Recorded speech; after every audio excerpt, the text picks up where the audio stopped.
Speech का मतलब क्या होता है कि कोई वर्ड या कोई जैसे हमारी लैंग्वेज है, इंग्लिश हमारी जो लैंग्वेज है, किसी सेंटेंस को, किसी वर्ड को सजाकर बोलना या लिखना। हिंदी में हम इनको अलंकार बोलते हैं और इंग्लिश में हम इनको फिगर ऑफ स्पीच कहते हैं। इसका मतलब है किसी बात को सजाकर बोलना, ठीक है, कि बात को ऐसे बोलना कि सामने वाले को वो अनप्लेजेंट ना लगे। अब जो फिगर ऑफ स्पीच है, जैसे सेंटेंस है हमारा he fought bravely, कि वो बहादुरी से लड़ा, ठीक है, he fought bravely, he is like a lion। और एक सेंटेंस लिखा मैंने he is lion। अब ये 3 सेंटेंस हैं हमारे, ठीक है। इसमें हमने फाइंड करना है कि फिगर ऑफ स्पीच कौन सा है। इससे पहले हमने क्या करना है, पहला पॉइंट है हमारा मेटाफर, दूसरा हमारा है सिमिली, ठीक है। मेटाफर और सिमिली दोनों जो है हमारे फिगर ऑफ स्पीच है और सेंटेंस में हमको फाइंड आउट करना है, लेकिन उसके लिए हमें ये पता होना चाहिए कि उसकी क्या क्वालिटीज है, मेटाफर क्या होता है और सिमिली क्या होती है हमारी। जो मेटाफर हमारा होता है, देखो जो हमारा मेटाफर और सिमिली है दोनों एक जैसे एक तरह के होते हैं, इसलिए हम इनको साथ साथ लेके चलेंगे ताकि हमें इसको करने में बाद में हमें कोई कंफ्यूजन ना हो। जो मेटाफर होता है उसमें हमारा डायरेक्ट कंपैरिजन किया जाता है और जो सिमिली है उसमें हमारा इनडायरेक्ट कंपैरिजन किया जाता है। यानी कि कोई बात अगर हम बोलते हैं डायरेक्ट तरीके से वो हमारा मेटाफर होगा और इनडायरेक्ट तरीके से बोलेंगे वो हमारा सिमिली होगा। अब देखो जो हमारा मेटाफर क्या होता है, इसमें डायरेक्ट कंपैरिजन किया जाता है और सिमिली में हमारा इनडायरेक्ट कंपैरिजन किया जाता है। और हमारा मेटाफर होता क्या है, जिसमें 2 ऑब्जेक्ट्स हैं, सिमिलरिटी बिटवीन 2 सिमिलर ऑब्जेक्ट्स। यानी कि metaphor is a figure of speech, एक ऐसा फिगर ऑफ स्पीच है जिसमें सिमिलरिटी होती है बिटवीन 2 सिमिलर ऑब्जेक्ट्स, ठीक है। कहने का मतलब है सिमिलरिटी बिटवीन 2 डिसिमिलर, ये डिसिमिलर है भाई,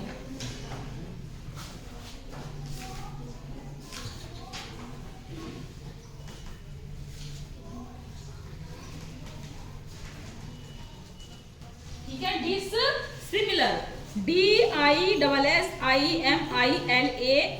यानी कि एक ऐसा फिगर ऑफ स्पीच होता है जिसमें 2 असमान तत्वों के बीच समानता का भाव पैदा किया जाता है। 2 असमान ऑब्जेक्ट्स, असमान, डिसिमिलर का मतलब होता है असमान और सिमिलरिटी का मतलब होता है समानता, ठीक है। वो हमारा क्या होगा, मेटाफर होगा। अब मैंने देखो ये एग्जांपल लिखे हैं, he fought bravely, कि वो बहादुरी से लड़ा, he is like a lion, वो lion की तरह है, he is a lion। यहाँ डायरेक्ट कंपैरिजन है, यानी कि क्या कोई व्यक्ति lion होता है, नहीं, कोई व्यक्ति lion नहीं होता, लेकिन हम उसकी क्वालिटीज जो है वो उसकी हमने क्वालिटीज में कंपैरिजन डायरेक्ट कर दिए हैं कि उसके अंदर लॉयन जैसी क्वालिटी है, ठीक है। तो यहाँ पर हमारा क्या हुआ है, डायरेक्ट कंपैरिजन हुआ है, तो इसमें हमारा क्या हो गया, मेटाफर हो गया, ठीक है। ये हमारा हो गया मेटाफर, ठीक है। और जो सिमिली हमारी होती है उसमें इनडायरेक्ट कंपैरिजन होता है, जैसे he is like a lion, कि वो शेर की तरह है, शेर नहीं है, शेर की तरह है, लेकिन हमने उसकी क्वालिटीज का इनडायरेक्ट कंपैरिजन कर दिया है, उसको शेर के साथ तुलना करके, और इसको हम लाइक और एज से क्या करते हैं, कंपेयर करते हैं। जहां पर लाइक होगा, एज होगा, उसको हम क्या कहेंगे, वो हमारा किसमें आएगा, सिमिली में आएगा, ठीक है। दूसरा एग्जांपल है he ran slowly, वह धीरे चलता है, he runs like a tortoise, वह टॉर्टोइज क्या होता है, कछुआ, कछुआ सभी को पता है कि वो धीरे चलता है, ठीक है। he is a tortoise, यहाँ हमने उस व्यक्ति को सीधा ही टॉर्टोइज बोल दिया है, कि वो तो कछुआ है। क्या कोई व्यक्ति कछुआ होता है? नहीं। मतलब हमने उसकी क्वालिटी उसके साथ कंपैरिजन की है कि तुम इतने स्लो चलते हो, इतने धीरे चलते हो, लाइक अ टॉर्टोइस। अब यहाँ हमने डायरेक्ट उसको टॉर्टोइस बोल दिया है, तो ये हमारा क्या हो गया? मेटाफर। ठीक है, और यहाँ पर हमने इसको कंपैरिजन कर दिया लाइक लगा के, तो ये हमारा क्या हो गया? यहाँ पर सिमिली हो गया। ठीक है, तो सिमिली और मेटाफर में क्या फर्क है? सिर्फ इतना फर्क है कि यहाँ पर हमने डायरेक्ट कंपैरिजन कर दिया, उसको हमने डायरेक्ट उसके साथ बोल दिया। हिंदी में मेटाफर को बोलते हैं रूपक, जैसे अलंकार है रूपक हमारा, तो यहाँ हमने इसको डायरेक्ट बोल दिया और यहाँ हमने इसको इनडायरेक्ट एज और लाइक करके बोल दिया, तो वो हमारा हो गया सिमिली। ठीक है, हमने इतना ध्यान रखना है कि दो चीजों की समानता में, यानी कि जो ऑब्जेक्ट्स हैं हमारे वो डिसिमिलर है। अब व्यक्ति और टॉर्टोइस दोनों अलग है, लेकिन क्वालिटीज हमारी क्या है? समान है। ठीक है, ये चीज को हमने ध्यान रखना है। कुछ एग्जांपल से हम समझेंगे मेटाफर के बारे में। आप देखो, मैंने कुछ एग्जांपल लिखे हैं यहाँ पर। He has a heart of stone. The news was a dagger to his heart.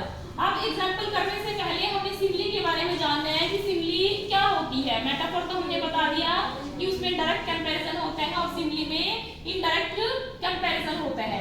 अब देखो, it is a stated comparison between two different things, यानी कि दो डिफरेंट चीजें होती हैं जिनमें कॉमन क्वालिटीज होती है, वो हमारा क्या होगा? सिमिली होगा। ठीक है, और इसको हम किससे शो करेंगे? एज और लाइक से।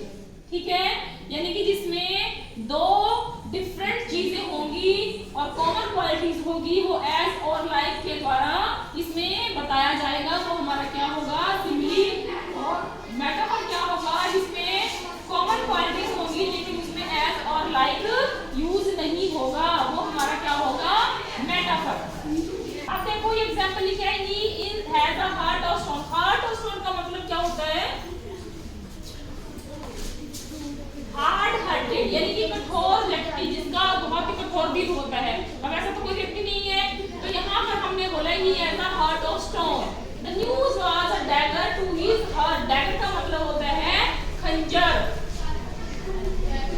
ठीक है, कि जो न्यूज़ थी वो उसके दिल में खंजर की तरह लगी। ठीक है, वो जो न्यूज़ थी उसके लिए बिल्कुल दिल में खंजर थी। तो यहाँ पर हमने डायरेक्ट कंपैरिजन किया है, यहाँ पर हमने एज और लाइक यूज नहीं किया, तो ये कौन सा हो गया? इसमें फिगर ऑफ स्पीच मेटाफर हो गया। Simply it is a stated comparison between two different things. ये मैंने इसकी डेफिनेशन बताई कि सिंपली क्या होती है?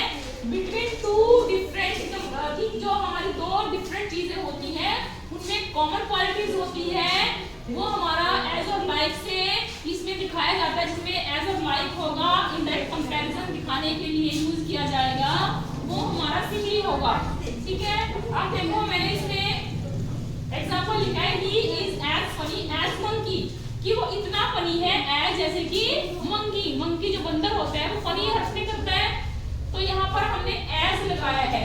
ठीक है, और यानी कि कोई व्यक्ति बंदर तो नहीं होता, लेकिन यहाँ पर क्वालिटीज उसके अंदर मंकी की है। सेम क्वालिटीज है, कॉमन क्वालिटीज है जो हमने एज के द्वारा यूज करी है, तो ये क्या हो गया? यहाँ पर सिंपली हो गया। They fight like cat and dogs. वे कुत्ते और बिल्लियों की तरह लड़े। अब कोई व्यक्ति ऐसे तो नहीं लड़ते कुत्ते बिल्लियों की तरह, लेकिन जो उनकी क्वालिटीज है, उनके लड़ने का तरीका है, वो कुत्ते और बिल्लियों जैसा है।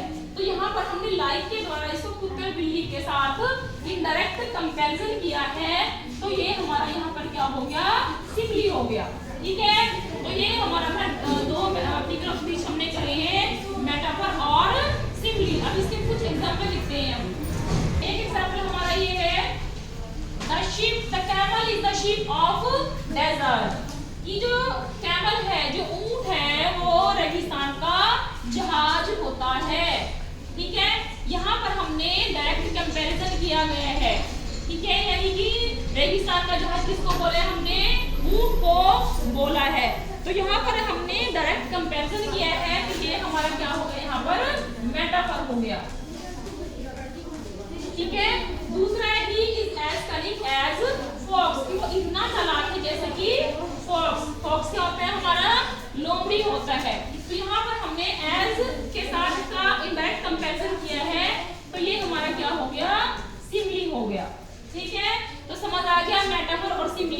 अब इसमें क्या डिफरेंस होता है मैंने तुम्हें बता दिया है।